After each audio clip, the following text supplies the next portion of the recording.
Hello and welcome back to another edition of my Erik Ferentinos Road to videos. This show, August 2nd, was night number 2 of the Bret Michaels, Vince Neil, Stephen Pearcy Voices of Rock tour. Last night we were in Boston, and tonight we have to get to Bangor, Maine.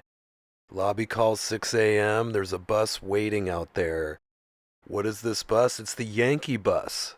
Yankee Bus, you ask? You'll find out what that's referring to later in the show. Dana Strum had organized this bus to take the Vince Neil Band and the Stephen Pearcy Band to the Bangor, Maine show and also onto the Bethel, New York show. So on board we had Dana, Zoltan, the acrobatic drummer, and of course Blando, who happens to play the same 1992 Les Paul Studio that I play. He's always trying to buy mine, but I'll never sell it.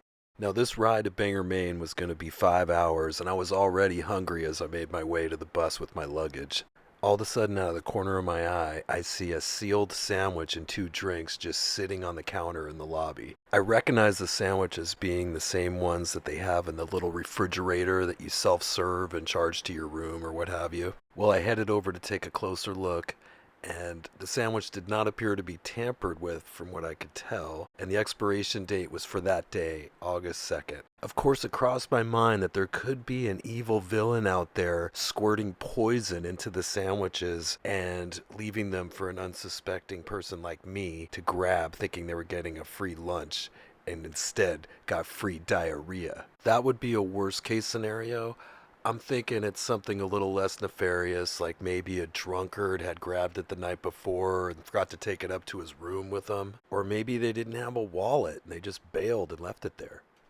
Another scenario, maybe the guy that stocks the fridge with the new sandwiches takes out the old sandwich that's going to expire that day and just leaves it out for one of the customers to have a sandwich if they want instead of throwing it away.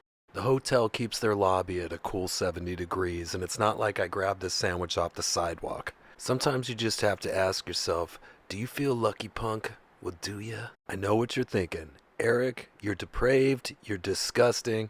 Well, hey, cut me some slack. $18 is $18, and I just got a free lunch.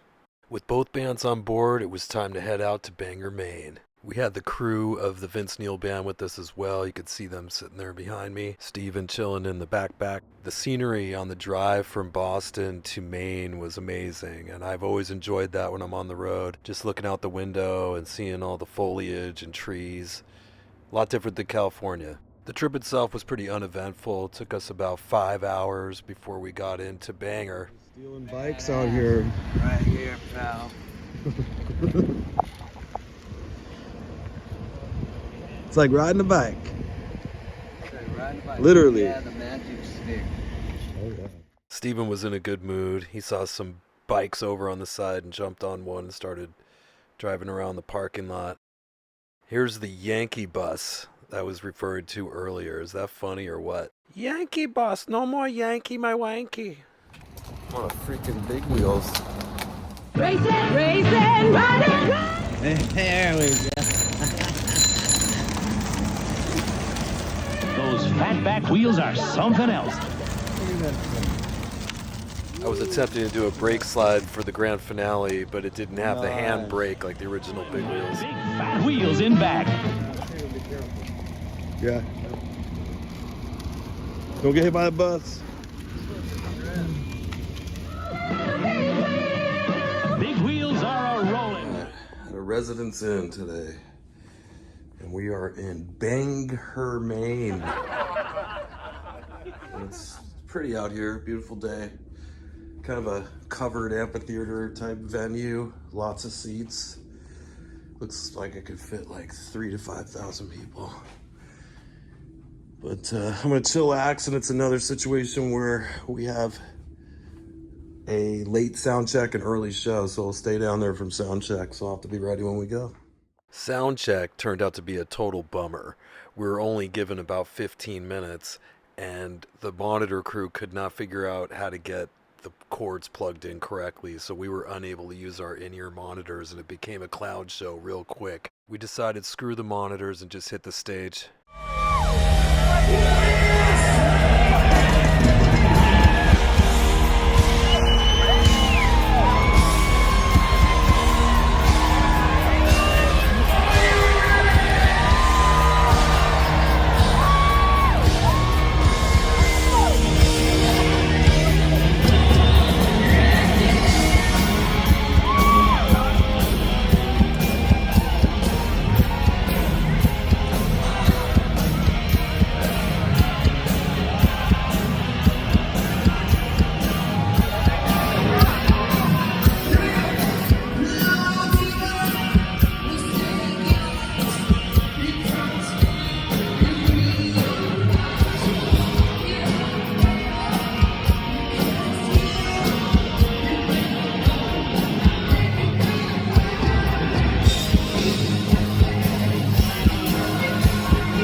remember, this is the show where Vince announced to the crowd that he had some type of medical emergency earlier in the year that completely sidelined him, and his doctors said that he would never step on stage again.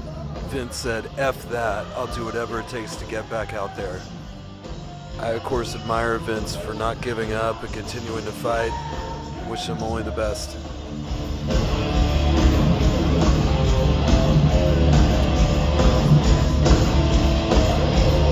Before I bring it in, I need you to help me. All right? We're going to stomp on this old blues harp, all right? And after that long-ass speech, I better not screw this shit up. All right, we got to have it. Here we go. Here we go. All right, turn it up. Turn it up.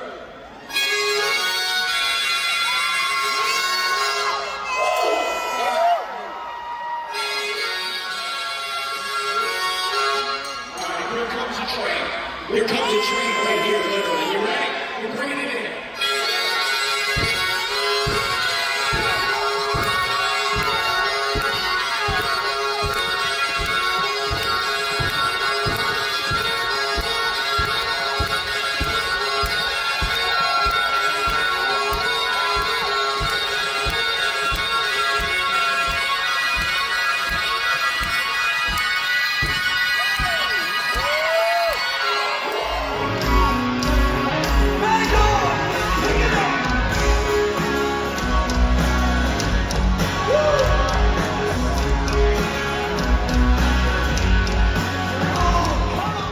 All in all, night 2 was still a fun time. I enjoyed just being part of this whole show. When I was a kid, Poison and Mötley Crüe, RATT, these were the biggest bands of my teenage years. And to be a part of this event means a lot to me. If you're enjoying the ride so far, hit that subscribe button. We're just getting started. We'll take